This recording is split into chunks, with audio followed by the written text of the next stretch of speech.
Top 5 des choses à savoir sur les élections européennes. Premièrement, elles se tiendront le dimanche 9 juin. Et en France, vous pourrez voter entre 8h et 19h, à condition d'être inscrit sur les listes électorales. Vous ne votez pas pour une personne, mais pour une liste. Chaque bulletin de vote représente une liste de 80 candidats. Plus une liste remporte de votes, plus elle envoie ses candidats au Parlement. Les premiers d'une liste sont à peu près sûrs d'être au Parlement, et les derniers beaucoup moins. Il y a des seuils pour ces élections. Le nombre de places n'est pas illimité. Alors, pour qu'une liste envoie au moins un député, il faut qu'en France, elle atteigne au moins 5% du total des voix.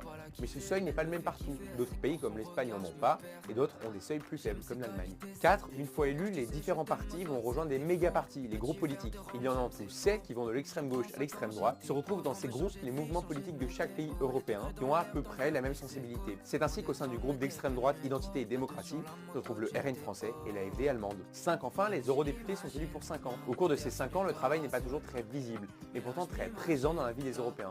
Mais ça, on vous l'explique dans notre nouvelle vidéo en immersion au sein du Parlement européen.